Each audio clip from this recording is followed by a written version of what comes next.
J'ai retrouvé ma voix. Ça y est, je n'ai plus la voix cassée. J'ai retrouvé ma super voix de jeune entrepreneur.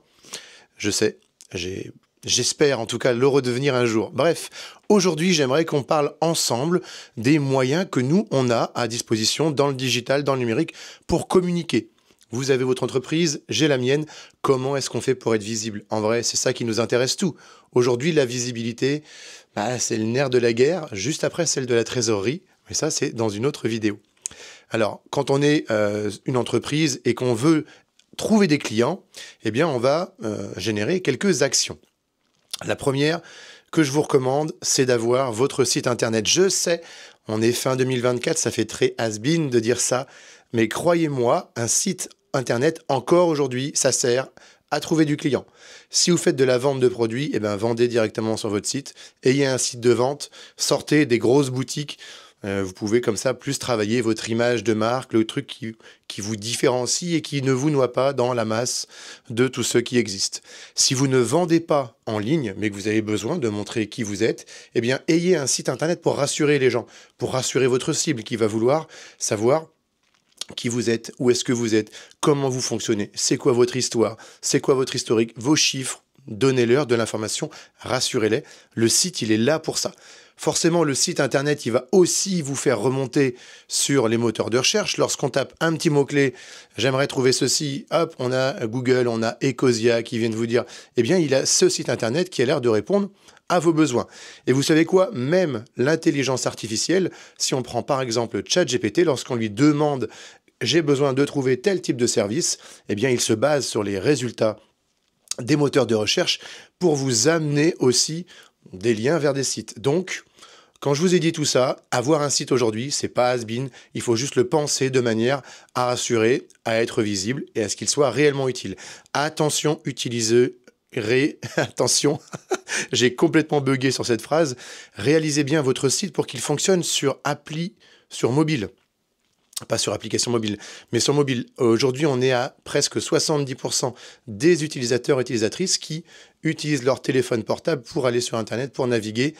Oui, les personnes qui passent comme moi leur journée sur ordinateur, aujourd'hui, c'est plus pour travailler que pour faire du shopping ou pour trouver le prestataire de leurs rêves. Ça, c'était le site Internet. Juste après, vous devez passer par la case réseaux sociaux. J'ai plein de clients qui ne veulent pas, qui n'aiment pas ça. Ce n'est pas de leur génération. Ils estiment que c'est un peu tard maintenant pour s'y mettre. On pourrait aller très loin sur la problématique des réseaux sociaux. Je pense qu'aujourd'hui, cet outil n'est pas utilisé comme il devrait l'être, tout simplement. On peut faire plein de choses très intéressantes avec les réseaux sociaux. Ce que je fais, c'est-à-dire vous partager de l'information, de la connaissance, de la bonne humeur. J'essaye aussi au quotidien. Ça, c'est déjà un très bon point. Ça donne envie à la personne de mieux vous connaître. C'est ce qu'on appelle faire du personal branding. On vend sa personne, en l'occurrence moi, le petit gérant. Eh bien, ça fait des mois maintenant que je vous montre ma vie au quotidien, celle d'un entrepreneur, celle d'un gérant, d'un patron, mais aussi de quelqu'un de très passionné. Si un jour on travaille ensemble, vous aurez l'impression déjà de me connaître. Et ça, c'est pour moi une chance, et pour vous ça fera un petit peu bizarre. Donc les réseaux sociaux, c'est pas la peine d'être sur tous les réseaux comme moi. Vous pouvez en choisir 1 à 2 maximum, et puis vous travaillez votre image, votre communication. Au début, je sais, on parle un peu dans le vide, on parle un peu à personne, mais rassurez-vous, au fur et à mesure, on commence à avoir une audience, le temps que les réseaux sociaux, ils arrivent à comprendre de quoi vous parlez, et qu'ils vous trouvent les personnes qui vont relativement vous intéresser. Vous avez ensuite des réseaux sociaux qui ciblent certaines tranches d'âge, certains types de population. Je vous laisse vous renseigner là-dessus. C'est tout un métier. Si vous avez besoin, on fait ça chez l'UX au sein du groupe Tertium. Donc, le site, les réseaux sociaux, je vous encourage à avoir une vidéo qui fait un récapitulatif de votre prestation. Alors vous pouvez passer par les services d'un caméraman, d'un monteur, de quelqu'un qui sait manipuler l'image, parce que c'est important de faire de belles vidéos. Votre vidéo, elle n'est pas obligée de durer un quart d'heure, d'ailleurs surtout pas. Hein. Faites une vidéo de 2 minutes, c'est déjà très très bien.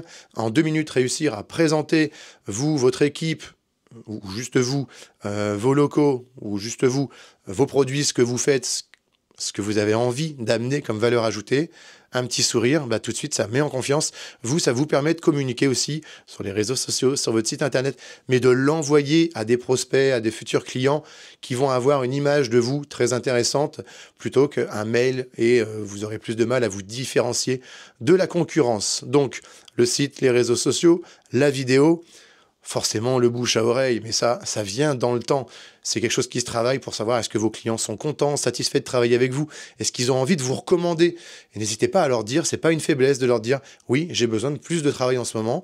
Ça peut rester dans la tête des gens, des prospects, des clients qui vous apprécient, qui ont aimé votre travail et qui alors vont vous ramener d'autres clients. Il existe sinon des apporteurs d'affaires, des personnes qui sont à leur compte et qui vont vous trouver des clients, des prospects sur lesquels ils vont être entre deux, entre vous et le client final, et ils vont tout simplement vous aider dans la vie du projet. C'est comme un chef de projet qui est externalisé. Ça s'appelle un apporteur d'affaires. Ce n'est pas votre salarié et c'est quelqu'un qui cherche de bonnes entreprises, de bons référents avec des capacités techniques à jour pour pouvoir se reposer dessus et faire du chiffre d'affaires. Personnellement, on travaille avec plusieurs apporteurs d'affaires et notre plus vieux, il va pas aimer que je dise ça, notre plus ancien apporteur d'affaires, eh bien, il existe depuis le début, c'est-à-dire depuis 2011. Voilà, qu'est-ce que je pourrais vous donner d'autre? Mais bien sûr, la fameuse carte de visite, qu'est-ce qu'on en pense? C'est pas du tout dans l'air du temps, c'est pas quelque chose qui est bon pour la planète. Donc ce que je vous recommande, c'est de vous faire une carte de visite sur votre application, sur une application mobile, sur votre téléphone. Vous pouvez même l'afficher à l'écran. Et lorsque vous approchez le téléphone, vous pouvez faire un partage en NFC. Vous mettez un QR code, faites une seule carte avec un joli QR code et au lieu de la donner, vous demandez à quelqu'un de la scanner. Ça va rentrer vos coordonnées dans son téléphone portable.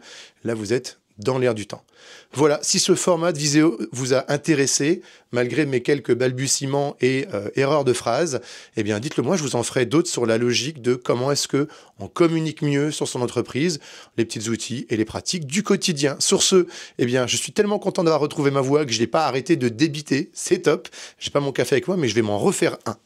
Allez, ciao, à plus!